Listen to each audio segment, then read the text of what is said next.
இந்த வீடியோவுக்கு உங்களை வரவேற்கிறேன். ஏதோ ஒன்றை எதிர்பார்த்து இந்த வீடியோவை கிளிக் செய்திருப்பீர்கள்.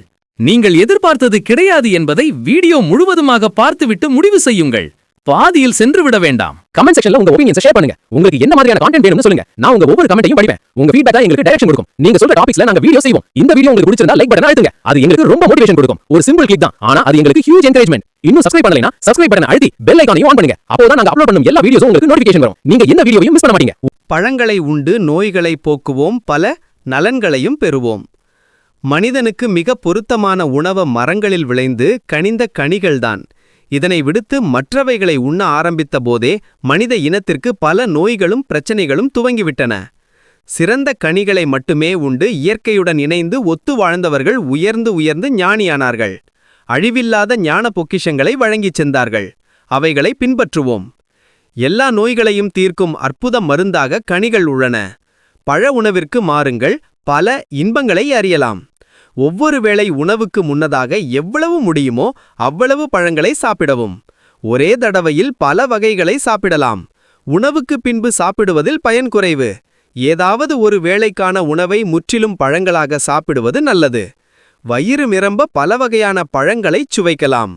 இரவு உணவு மட்டுமே பழ உணவு என சில நாட்கள் தொடர்ந்தும் விட்டுவிட்டும் சாப்பிடலாம். அவ்வப்போது தொடர்ந்து சில நாட்கள் பழ உணவில் இருக்கலாம். காலை உணவில் நிறைய பழச்சாறுகளை அருந்தலாம். பழச்சாறுகளில் சர்க்கரை ஐஸ் தவிர்க்க வேண்டும் அல்லது குறைவாக போட வேண்டும். தேன் சேர்க்கலாம். விரத நாட்கள் அல்லது வாரம் ஒரு நாள் அல்லது மாதம் ஒரு நாள் 2 நாள் என தேர்ந்து அன்று முழுவதும் 3 அல்லது 4 வேளையும் கனிகளாக உண்ணலாம். விருந்துகள் விசேஷங்களில் பழக்கலவை ஃப்ரூட் சாலட் செய்து சுவைக்கலாம்.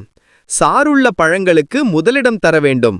அவை திராட்சை, ஆரஞ்சு, சாத்துக்குடி, மாதுளை, நெல்லி, எலுமிச்சை முதலியன. சதையுள்ள பழங்களுக்கு அடுத்த இடம். அவை பப்பாளி, கொய்யா, சப்போட்டா, சீதா, மா, பலா, பேரிச்சை, இலந்தை நாவல் முதலியன. உலர்ந்த பழங்களையும் உண்ணலாம். அதில் பேரிச்சை சிறப்பு. மாவு பழங்களுக்கு கடைசி இடம். அவை ஆப்பிள், வாழை ஆகியன. நோயாளிகள் வாழைப்பழத்தை மிகவும் குறைத்து கொள்ள வேண்டும் அல்லது தவிர்க்க வேண்டும். Sun-cooked food is uncooked food. Oiled and boiled food is spoiled food. This is not good. சாரும் நாரும் கனிகளின் சிறப்பு, நீரும் நாரும் காய்களின் சிறப்பு. Raw food is the only right food. கனிகளை உண்டால் பிணிகள் போகும், காய்களை தின்றால் நோய்கள் போகும். கனிகளை ஒருவேளை அல்லது ஒரு நாள் சாப்பிட்டாலே வித்தியாசம் தெரியும். உடல் சுமை குறையும், சுகம் தரும், குடல் சுத்தமாகும், மனம் தெளிவாகும். பழங்கள் உடம்பினை சுகப்படுத்தும், கழிவுகளை வெளியேற்றும். சர்க்கரை நோயாளிகள் பழங்களை சாப்பிட வேண்டும்.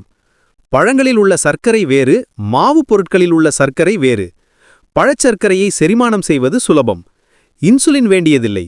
உடலுக்கு மிகவும் ஒத்துவரும், இன்பம் தரும், சக்தி தரும். மாவு பொருட்களில் முதிராத நிலையில் சர்க்கரை உள்ளது. சமைக்கும்போது மேலும் கீழ்நிலையை அடைகிறது. இதனை உடலுக்கும் மூளைக்கும் தேவையான பொருத்தமான சர்க்கரையாக மாற்றுவது கடினம். பல ரசாயன மாற்றங்களை சரியாக செய்ய வேண்டும். இன்சுலின் மட்டுமல்லாது பல என்சைம்களும் அதிகம் தேவை. எங்களுக்கு தெரிந்த அனுபவம் இதுதான்.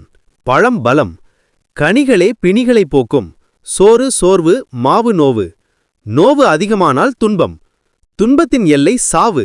இதற்கு தீர்வு இயற்கை மருத்துவம். யோக வாழ்வும் இணைய வேண்டும். மூச்சு பயிற்சிகளும் முக்கியம். நல்ல உடலுழைப்பும் நன்மை தரும் உணவு. பல ஆண்டுகள் பல நிபுணர்களால் தீராத பெரிய சிக்கலான நோய்களை நாங்கள் சில வாரங்களிலேயே சீராக்கி வாழ்வு தருகிறோம். இதற்கு முக்கியமான மருந்து கனிகள் மட்டுமே. ஆஸ்துமா முதல் சர்க்கரை வியாதி, இருதய நோய், புற்றுநோய் என எல்லாவற்றிற்கும் பழங்கள்தான். ஆஸ்துமா நோயாளிகளின் கபம் எளிதாக வெளியேறும். இது வியப்பாக இருக்கும், ஆனால் உண்மை.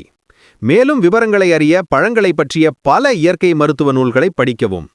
வகுப்புகளில் கலந்து கொள்ளவும். மறுதலைக்கு நீங்க வந்து பாருங்க. தீராத நோயெல்லாம் தீரும் பாருங்க. இயற்கை எண்ணெய் வாரி வாரி வழங்கும் கனி அமுதங்களில் எந்த குறையும் இல்லை. பயப்படாமல் சாப்பிடலாம். பழக்கங்களுக்கும் வழக்கங்களுக்கும் இடையில் புது விளக்கம் பெற்று நலவாழ்வை இன்றே துவக்குவோம். எந்நாளும் இன்பமே என்று துன்பமில்லை. எல்லாம் இன்பமயம். இயற்கை உணவே இறைவன். பழக்கலவை செய்யும் முறை ஃப்ரூட் சாலட். பருவகாலங்களில் கிடைக்கின்ற பழங்களில் குறைந்தபட்சம் ஏதேனும் 3 வகைகளை பல வடிவங்களில், அதாவது வட்டமாக, நீட்டமாக, பொடிகளாக துருவலாக வெட்டி கலக்க வேண்டும். இனிப்பிற்கு தேன் அல்லது சர்க்கரை வெல்லம் சிறிது சேர்க்கலாம். நிறத்திற்கு குங்குமப்பூ அல்லது பீட்ரூட் சாறு சிறிதளவு சேர்க்கலாம். பாதாம், பிஸ்தா, முந்திரி போன்ற கொட்டை பருப்புகளில் ஏதேனும் ஒன்றை தூளாக்கி சிறிதளவு சேர்க்கலாம். அதிகபட்சம் எத்தனை பழங்கள் வேண்டுமென்றாலும் கலக்கலாம். கலவையை சிறிது நேரம் ஃப்ரிட்ஜில் வைத்தெடுத்து சாப்பிடலாம். அழகான கிண்ணத்தில் போட்டு வைத்தால் குழந்தைகள் அள்ளி தின்பார்கள்.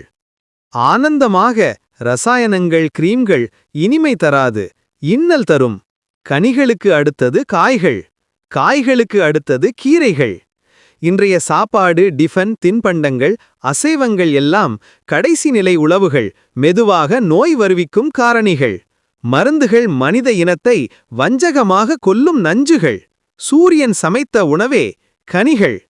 அற்புத கலைஞன் சூரியன், கனி இருப்ப காய் கவர்ந்தற்று. கடைசியா ஒரு ரிக்வெஸ்ட், இந்த இன்ஃபர்மேஷன் உங்க ஃப்ரெண்ட்ஸ் கிட்ட ஷேர் பண்ணுங்க. நாலேஜ் ஷேர் பண்ணும்போது தான் அது மல்டிப்ளை ஆகும். உங்க சர்க்கிள்ல இருக்கிற எல்லாருக்கும் இந்த கான்டென்ட் யூஸ்ஃபுல்லா இருக்கும். நாங்க இன்னும் நிறைய எக்ஸைட்டிங் கண்டென்ட்டோட வர போறோம். உங்க சப்போர்ட் இருந்தா நாங்க இன்னும் பெட்டர் வீடியோஸ் கொண்டு வர முடியும். டுகெதரா நாம ஒரு அமேசிங் கம்யூனிட்டி பில்ட் பண்ணலாம். அடுத்த வீடியோவில் மீண்டும் சந்திக்கலாம். அது வரைக்கும் சேஃபா இருங்க, ஹாப்பியா இருங்க. யூனிக் சொல்யூஷன் ஃபேமிலியிலே நீங்களும் ஒரு பார்ட். நன்றி நண்பர்களே.